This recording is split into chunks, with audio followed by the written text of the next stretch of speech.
Hello, happy Monday. So what do you do when you've got planning permission but you can't afford to build it?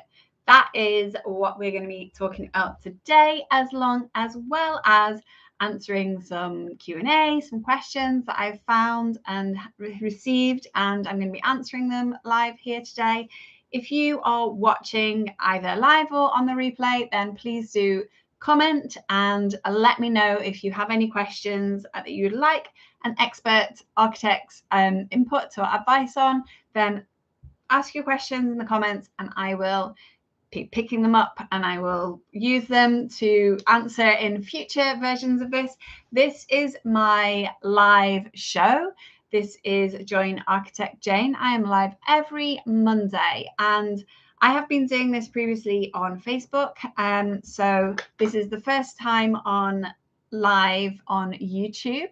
So please be kind to me because I'm just getting used to this new setup, this tech setup. And I would be really appreciative if you could give this a thumbs up, subscribe to my channel, and join me now for some home design tips and Q&A and a bit of a chat about some advice about home design and how I recommend you go about doing it. So let's get started first of all with some tips. So what I've noticed is that costs of building have been going up and up and up and up. And if you are a homeowner and you have been thinking about a big home improvement project, whether that's an extension, a conversion of your loft, reconfiguring, refurbishing, some kind of big renovation home improvement project, you too have probably realized that the costs have been going up. And what I see often is that it can take homeowners who are working with an architect quite a while to get to the point where you have a design that you're happy with. And there are a number of reasons for that. But what I've seen is that quite commonly it can take 2 years. So if you started your home design 2 years ago and you were thinking about building certain size and amount of work, you may have now got planning permission and you may be looking at your plans and getting prices back from contractors and builders and looking at those prices and thinking that price is not what I thought it was going to be before. It's completely changed from the design, what we looked at in terms of the designing from the outset, how we'd imagined it was going, how much we imagined it was going to cost, what amount of work we thought that was going to be possible within our budget, and now what is actually achievable, and how much it's actually going to cost to build what we now have permission for, what we now have agreed on as a final design. It's not the same. So these tips, I've got 4 tips for you. These tips are my advice for what you can do if you find yourself in this situation where you have a design that you've kind of finalized, you've gone through a painful design process and you have got planning permission and you're now come to the realization that you cannot afford to build what you want to build.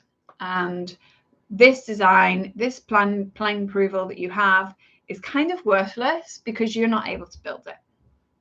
So if you are in this situation, listen up because I have got 4 tips for you. And I'm afraid you might not like them entirely because if you are at this point where you have a design that you can't afford to build, you need to take some kind of radical action to change that design. So first of all, what I recommend that you do is that you review your vision for your home life. So your vision for your life, how you want to live your life, is the thing that is going to inform the design of your home, because you want your home to house your life. It's there to accommodate you, how you want to live, how you enjoy living, and to create ease and pleasure for you so you can enjoy your home, you can live there easily doing all the things that you want to do on a daily basis, the activity that you like to do, what the things that actually make up your life, what you do on a daily basis. That is your life. So if your home currently presents barriers and makes it difficult for you to live life as you want to live, then you need to make changes to it. Now, the thing is, what I often see is that what happens, a lot of us will get out the floor plans and start to design changes to our homes, but without having first done that essential part, which is design a vision for what your home life, what you want it to look like. And so this can feel like a little bit of a step back to do this. So bear with me, because it's really important to take this little step back. If you can't build what you've got right now. So in order to be able to move forward, you need to take this little step back and have a review. Have a review of what you want your home life to really look like. And therefore, you need to then use that information to check that those designs are really going to be delivering what you need and what you want. And they're not just delivering lots of unnecessary extras that are not going to have any real noticeable additional benefit to your quality of life. You're not going to enjoy a greater sense of ease, a greater sense of enjoyment of your home by building that extra stuff.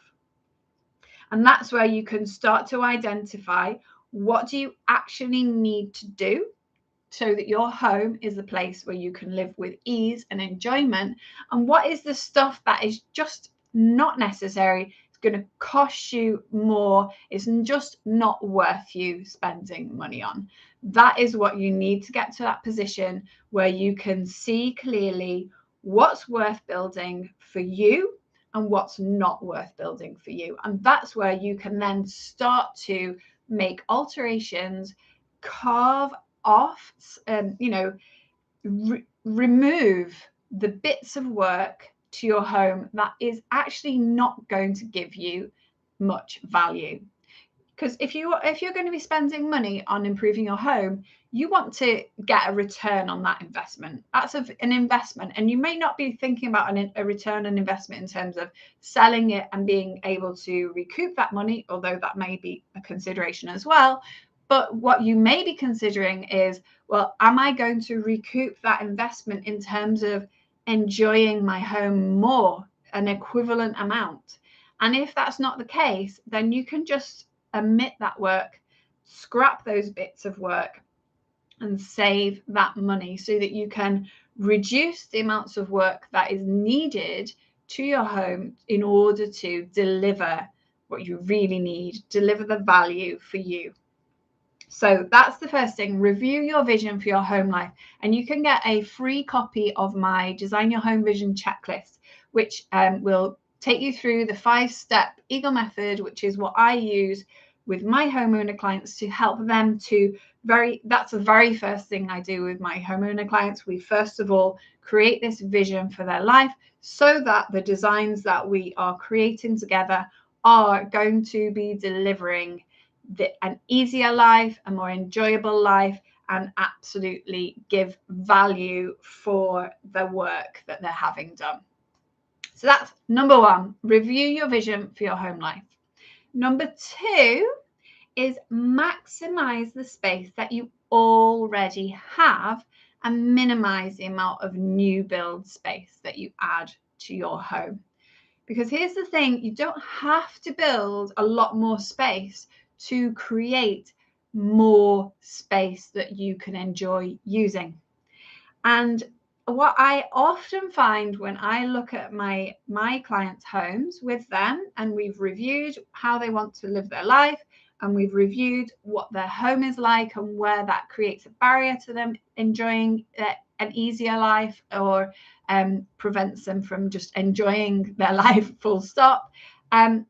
What we do is I review what space in their home is actually underused, not used at all, completely wasted space, There is a lot of that space in many of our homes, and that stuff, we can reuse it, we can repurpose it, we can redesign that space and incorporate that into your home in a different way so that you can actually get more value out of the space that you already have. You can enjoy the home that you already have more when it's better designed. So what you can do to do this is find that leftover space in your home. So think about, where do you rarely go? Are there any rooms that you rarely go into or you don't use very much?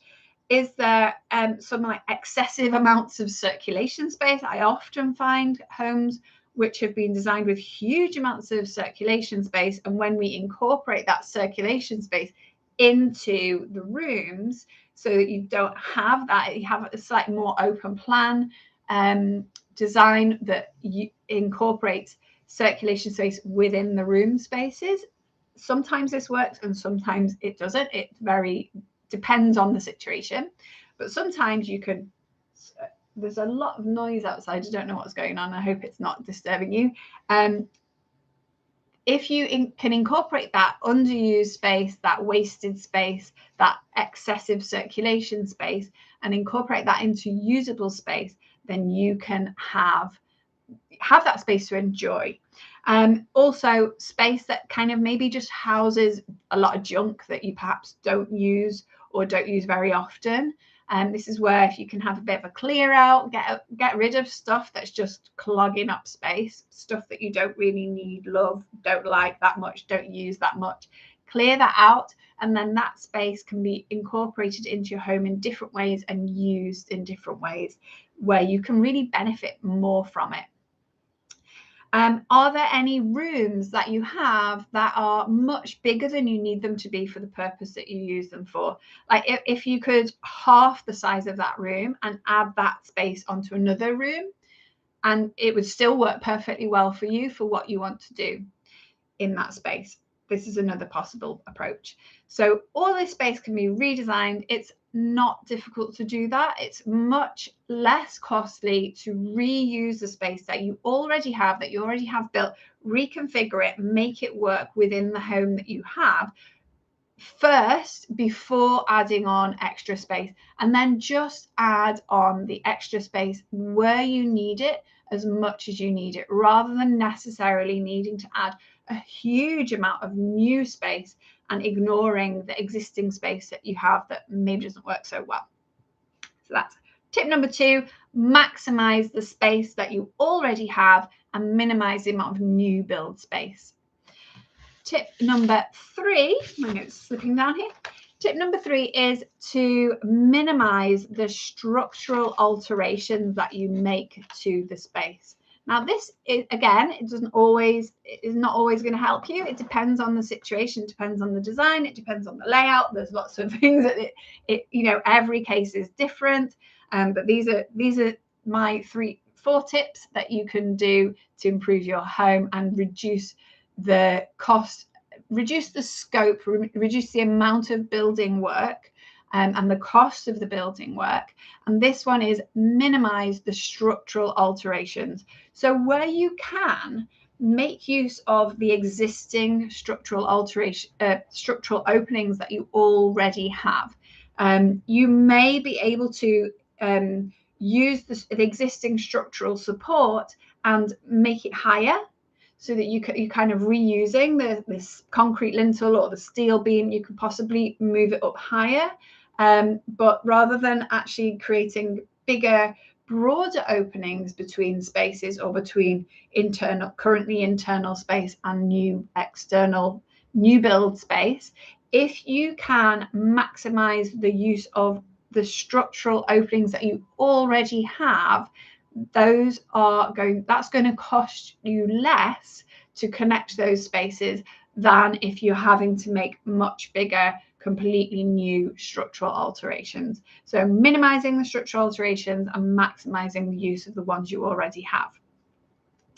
The 4th option is to reconsider your works and stage them, split them into stages.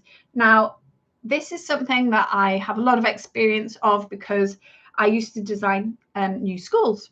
And when you're designing a new school, the school is what we call a live site. So there are children there going to school and learning, and you have very small windows of time when you can actually carry out building work safely when the children are not there, basically during school holidays. So the summer period is the largest summer school holiday. That's the time when you can get a big chunk of work done. And so that's what we would do when designing school buildings and designing reconfigurations and redesigning or adding to an existing school building where the children are going to school, and you can't disrupt their education. You need to design around that and make sure that they are going to be able to continue safely studying at school. Well, this is quite similar to if you are working from home, not working from home, you're living at home, it's your home, you live there, it's the place where you want to go to sleep every night. Now, if you are in a situation where financially you're able to rent another property where you can move you and your family out to, and you can live there and you can have a good night's sleep and not be in the midst of it, in the midst of the dust and everything that's going on in your home while it's being worked on, that's great. But if you're not, if you're going to need to work within, work around you living in that home, is a very similar situation to school buildings being redesigned. Now, when you're looking at staging that, what we would do with a school building would be to look at, and it wasn't for budgeting purposes, but you can do this for budgeting purposes for your home. So with a school building, it's more a case of making sure that we can continue the children's education and attendance at school safely. Whereas if you are looking at staging works to your home, it's something that you can do in order to spread the cost over a longer time. If it's not currently affordable for you to do everything all at one go, you can phase it. So you can do certain things. You can do some things first, the ones that's going to have the biggest impact, and get those done. And then another stage, do another phase of your project. This doesn't always save you a huge amount of money because you can end up duplicating costs. For example, scaffolding. If you need to get scaffolding, pay for scaffolding twice in order to carry out two different phases of work, then you're going to be doubling your spend on scaffolding, as an example.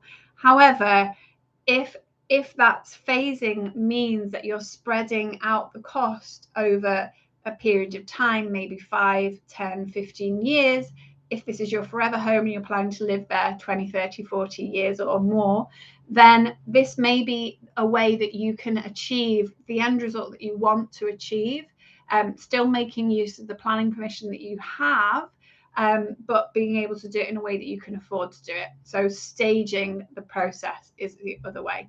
So those are my 4 tips for you today. There are other ways to do it. So number 1, review your vision for your home life. Number 2, maximize the space that you already have and minimize the amount of new build space that you add on.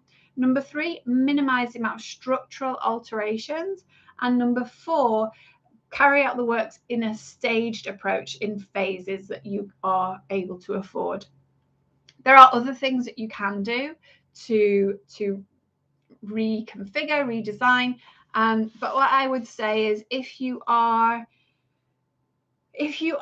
going to be building a new, big extension, making a big change to your home, it's essential that it reflects what you need in order to live your life in your home with more ease and with more enjoyment. That ease and that pleasure is essential. And if you're not going to be able to afford to do that, or say you're going to end up putting all your money into that and then you're going to struggle to enjoy your life, in terms of you're not going to be able to take your holidays, you're not going to be able to eat out every now and then if you want to do that. If there are certain things that you're then going to not be able to afford, then again, I would suggest that you take a step back, review what you want to achieve with your works, and reconsider things in a different way. You can get my help for free to do this with my free Design Your Home Vision checklist. You can get that. There's a link there in the comments. You can get a copy of that. So next thing, right, I would love to, I'm going to ask you some questions. I'm going to answer some questions in a minute. I'm going to get on to the Q&A. If you've got any questions, please do pop your questions in the comments. But I've got a question for you. Are you in that situation? Are you in the situation where you have a home design, you've got planning permission, but you've realized that you're not able to afford to do that build and you need to do something else? If that's you, put a 1 in the comments below. And if you are at the point where you actually don't have a design yet, you're thinking about it, put a 2. And if you've already done all your building work, you're all good, you're enjoying your new home, put a 3 in the comments. I'd love to hear where you're at. It'd be really interesting to know. So let's get into the Q&A section. We have got 3 questions I've pulled together that I'm going to go through. The first one is, can we extend our home forwards? The second one is, how can we get the best layout and alter our home? And number 3 is, how do we know if we have shared drains and what do we do about it? So I'm going to go through each of these 3 questions. If you have any questions around planning permission, any questions around home design, designing your layout, any questions around any technical aspects like drainage and things like that, pop your questions in the comments below and I will pick them up. If I can get to them today, I will. If not, I will pick them up and I will use those for a future Join Architect Jane live stream. So let's get started with number 1. Can we extend forwards? So if you're looking to extend your home forwards, you can do it sometimes. And usually you're going to need planning permission to be able to do it. So there are some instances where permitted development allows you to extend forward, and that's for very, very small scale alterations to your home, like adding a porch. That's only applicable where permitted development applies. Certain locations, for example, conservation areas, permitted development does not apply. It will also not apply if, for example, your property, the front of your house is on the boundary of your owned land, and in front of you is perhaps like a public street or something, then you are not going to be able to extend forward at all, because that you're not allowed to build on property on land that's not yours. I want to make sure that's really clear. You can't build if it's not yours. So you can, though, if you've got a front garden, if you've got space in front of your home, then sometimes it is possible to build forwards of your home. It's very much taken on a case-by-case basis. There's no kind of blanket, yes, you can always do it, and there's no kind of blanket, no, you can never do it. It will, in most cases, need planning permission to be able to build forward. And there are absolutely no guarantees for being able to get planning permission. It's not always very onerous. It can be achieved, and I have achieved extensions forward of property, and it is possible to do. It's just that there's no guarantee. Nobody can guarantee that you can do it, and to be able to do it, it is taken on a case-by-case basis by planning departments, and it really has to be done with a very good quality of design, and it needs to be argued for. Then there needs to be a really good basis for that in terms of planning legislation point of view. So what I do when I submit a planning application is I don't just create the drawings. The drawings is one thing, and that's one aspect that the planning department, the planning officers will look at the drawings. But in addition to the drawings, I always create a document that is a design and access statement, and I explain the reasoning behind the designs, and I justify the designs, and I pull out relevant planning legislation to support the argument for why this should be allowed. And so that kind of robust argument that puts the sets the case out for getting the planners to give you approval for doing it, that is really important. And it needs to basically look good as a part of the street scene.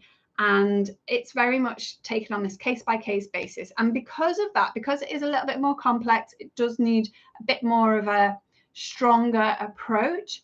Then I would say that typically you do really need an architect to be involved in your project. It's not very likely that you're going to get approval for something that hasn't been designed by an architect in terms of an extension going forward from your property. So because there are no guarantees, there is some risk that you're not going to get planning permission. That's always the case when you're applying for a planning application. There's always a risk that you're not going to get approval. But these are the ways that I would maximize the chances that you get approval, is by putting that strong argument justification for it in a written form, as well as the drawings. And what the planners are mostly going to be looking for when it comes to a forward extension is how that affects the building line.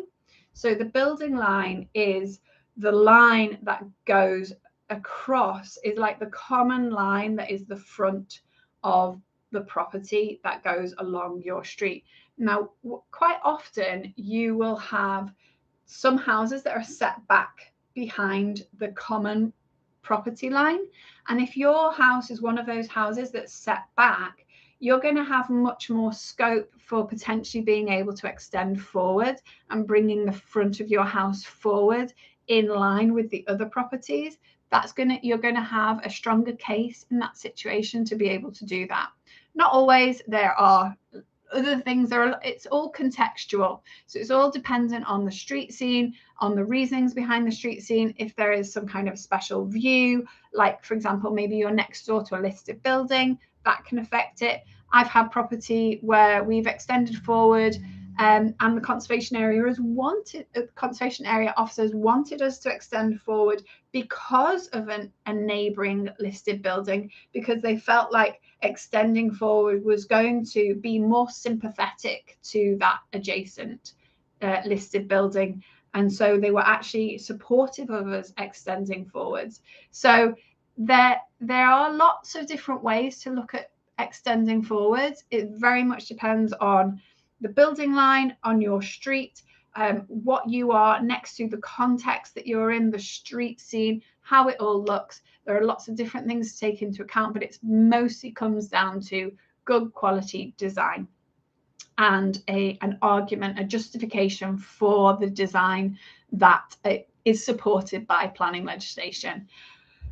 And then another thing that can indicate that you have greater chance of getting approval is if other people locally have done a similar kind of work. And if they have, then there is potentially, that can indicate that there may be more chance that you too will be allowed to do that. However, because each one is taken on a case-by-case basis, again, there is no guarantee, but that is just an indicative thing that it can help. So if your home is set further back than all the other houses on your street, or if other houses have also extended forwards, then these are things that can start to suggest that, yes, it's maybe more likely that you are going to get approval rather than not. So I hope that's been interesting and useful. And we're going to move on now to question number 2, which is, how can we get the best layout when we're altering our home? Now, this is something that I see a lot of people are looking to get the best design for the house. I'm sure if you're watching this, I imagine you're looking to get the best design for your house too. So my biggest tip for you here is, do not start with the floor plan. I know this seems like the logical place to start. You're trying to get the layout right. And so, let's get the floor plans out. Let's start drawing walls. Let's start, moving doors, all of that. But if you start from that place, then it's very easy to get lost and just start to look at like what's practical, where have you got space. And the thing is, you need to take a step back from the floor plan and think about, why are you doing it? What is it that you are trying to achieve with these home improvements? And as a very big picture level, what I would suggest you're looking to achieve is a home that you love living in, a home where it's easy for you to live in the way that you want to live, and a home where you enjoy living. So these, like that enjoyment, that ease, this is what you're trying to create. And so start by having to think about, what is it that you would like to be able to do more easily in your home? How do you want to be able to live? And how does your home currently, as it is, how does it stop you from living the way you want to live? That's what you need to start off with. Get that clear. How do you want to live, and what is your home preventing you from doing that you want to be able to do? And then you can start that step back, that bigger picture review of that, starts to create a vision for your home, a vision for your life that can then inform the design, inform the way that you start to lay out. Once you have created that vision, you can share that vision with somebody like me, an architect, who can translate your vision into a design. Not everyone is capable of doing this, but this is what you need. This is what you need, is to have a vision and to be able to communicate it. And if you have the skills, the design skills, to be able to interpret that vision and alter your layouts, brilliant. And if you don't, then get the help of somebody like me who is able to do that for you. I can help you for free with that very first crucial part of creating your vision. I have a free Design Your Home Vision checklist. This is like a taster of my full process that I take all my clients through. And this little taster it's more than you'll get from any other architect, let's put it that way. But this is the way that you can get a little starter on your vision, and it's helped many people. Just this very small taster has helped many people to be able to then figure out what they need to be able to do. And if it's not enough, then you can get help. You can take that further with me. We can develop your vision for your home and your life in much more detail, and I can help you create designs for that. But get the free Design Your Home Vision checklist as a starting point. In the comments, you'll find a link for that, so you can go and get that, and that will help you. But start with creating a vision and use the vision to inform the way that you redesign the layout. Third question, how do we know if we have shared drains? So in the UK, shared drains were adopted by water boards several years ago, like at least 10 years ago, and they now have responsibility for the maintenance of shared drains. Now, shared drain is where multiple houses all have all of their waste from the houses. That includes from the toilets, the kitchen sink, the water, all the water from the roof and everything. All of that water goes into drains. Now, in a more modern development, you probably have separate drainage for waste from the toilets compared to waste from the rainwater. But in older developments, they often are all into one common drain. And that drain can run across the gardens of several properties. So if you have a drain that goes across, say, for example, across the back of your property, behind your house, and all of your neighbours all have their drains all going into that all the way down the street, then you probably have a shared drain crossing your property. And if you do have a shared drain, in that case, the responsibility for maintaining that is the water board's responsibility. It's not yours. That's great, because if somebody higher up the drain, there's problems, and or lower down the drain there's problems, and it's blocked up and it backs up, and if something starts to happen and you've got all this yuck coming out into your garden, then it's not your responsibility to deal with it. You can get onto the phone to the water board and they'll have to come and sort it out and fix that. So, that's a good thing. But the negative side of having a shared drain that runs across the back of your house is that if you want to extend back over that drain, you need to get permission. You need to get build over permission to be able to build over it. Or if you want to be able to make alterations to it, you also need to get permission, and it needs to be done in ways that are acceptable to the water board. So if you're not sure if you have shared drains or not, the very first step would be to look in the documents that you received when you bought the property. There should be a desktop study that's been done that has information about where the drainage is. If you don't have that, then you can get in touch with your local water board, whether that's United Utilities, Southern Water, whoever it is, wherever you are, depends where you're located. You get in touch with them and they will be able to send you a local map that shows you where the drainage runs are. And it might be indicative, it might not be very accurate, but it should show you quite clearly if you have a shared drain that they are responsible for or not. And that's where I would start. That's the best place to start. And if you do have a shared drain, you're going to need to get permission to be able to build over it or make alterations to it. So those are my 3 questions that I've answered today. Can we extend forwards? Can we get the best? How do we get the best layout for our home? And how do we know if we have shared drains or not? So I hope those questions have been useful. Please do, if you have any questions, then I'm just noticing in the comments. Yes, improving your home is an investment in the quality of our life. That's absolutely true.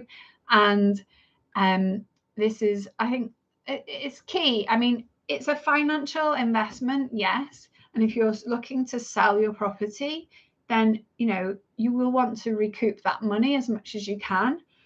But it's also, if you're planning to live long term in your property, it's about how much is that going to improve your quality of life, and how much is it worth for you to spend that money and get that additional quality of life.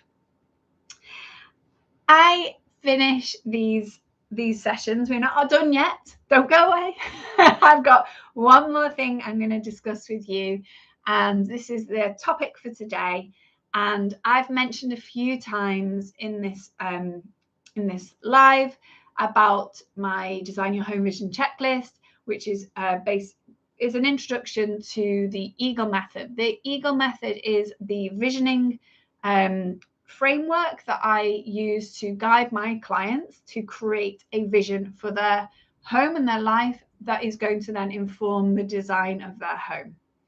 So I'm going to give you I'm going to explain to you what that all is, what it means, how it works, why you need to use it.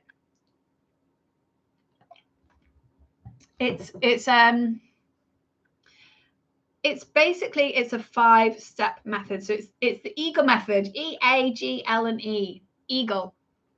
And this method I created because I realized that a lot of homeowners are, I had many homeowners come to me and say things to me like, we're not exactly sure what we want, and we don't really know yet what we don't want either, but we'll know when we see it. And unfortunately, if you're not sure what you want and you're not sure what you don't want, you are not going to know when you see it. So you really need to get very clear about what it is that you want and what it is that you don't want in order to be able to get the design for your home that you want, that you're going to be able to see and go, oh yeah, that's exactly what we want. So you need to create that vision. You need to create a vision that very clearly communicates what you want, what you need, what you desire, and what you don't want. And having that vision then is going to make it very quick, very easy, a lot lower cost in terms of your design fees to achieve a design that you're happy with. So that's the very first thing. The very first thing I do with all my homeowner clients is help them to create a vision for their home. And the Eagle method is the framework that I use to help them. So that's why you need it, is it's going to help you know what you want and what you don't want. It's going to help you communicate what you want and what you don't want. It's going to help you get a design faster that delivers what you want and what you don't want. And because you're going to be going through a much quicker design process, it's going to save you money and time. So it's going to deliver a better result, and it's going to do that in a faster and a lower cost way. So it's really crucial to get this vision piece in place to be able to achieve that. So that's why you need to use it. And why I created it was because I was, helping my clients, and it was very frustrating. It was very frustrating for them, and it was very frustrating for me to be going round and round and round and round in circles, trying to figure out what they wanted, what they needed, and going through lots and lots and lots of redesign. And it's very frustrating process to do that. It's like, it's known as the iterative design process, and it's horrible. It takes a long time. It costs a lot of money. And it's a bit soul destroying, to be honest. It's really painful. And if you're going through that right now with your architect, I'm very sorry. You've maybe chose the wrong architect. But that process, it costs more, it takes more time. And often at the end, it doesn't result. You just get to the point where you get fed up with it and you just put, okay, that's the best design we're going to get to, and we'll just build that. That's not going to necessarily give you the best result, but yeah, I just feel like it's the missing piece. This piece, the visioning piece, is the missing piece, and that's why I created the Eagle method. So what I have found with my clients is when I've given them that process to go through, and I'm there, to support them, and they work through that, they create their vision for their home, using my Eagle method, they very quickly, like within a few hours sometimes, realize that there are some very immediate changes that they can make to their home. Often that is a case of rearranging some furniture, or changing the use of one room to another room, swapping rooms around, the way that they use different rooms in their home. And they can make those quick changes just by moving some furniture around, and immediately start enjoying their home more. And that's like free to move a bit of furniture about. Yeah, it's going to take a bit of time. If you're physically not able to move the furniture, you may need to pay somebody to come and help you move the furniture, but it's a lot less costly than building an extension, moving a bit of furniture about. I had one homeowner who, she realized that if she swapped the use of two rooms around, moved the furniture about, and just got an electrician in to make a few alterations, to add a few sockets in, and she needs to do something with the Wi-Fi. Doing that little bit of work, a couple of £100 for an electrician, saved her from having to build an extension, full stop. She didn't need the extension. So that extension would have cost her maybe 40, 50,000, maybe more. And she didn't have to spend any of that, just a few £100 for an electrician. That's all she needed to spend.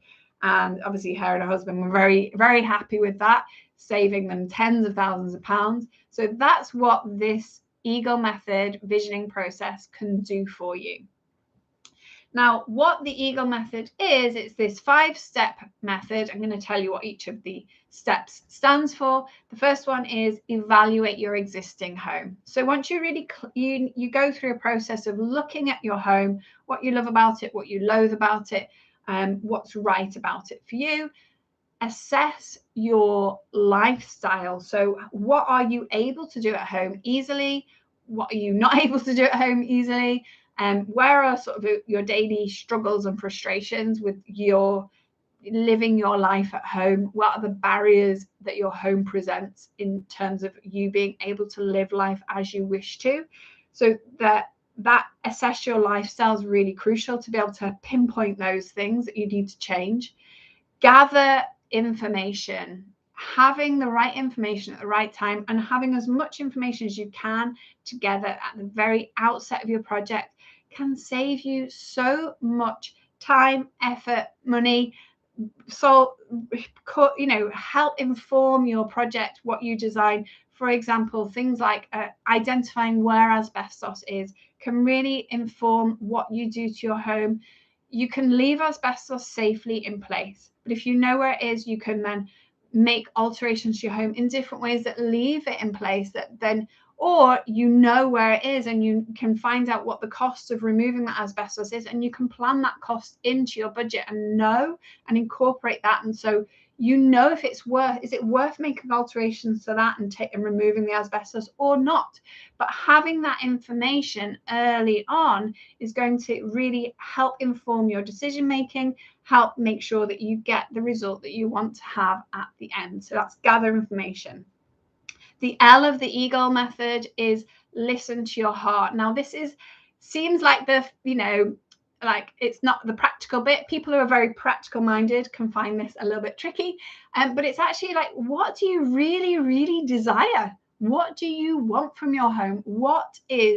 How is your home going to give you that sort of heart singing kind of sensation, that emotional boost, that sense of well-being, that you can really enjoy your home? So that's the listening to your heart part.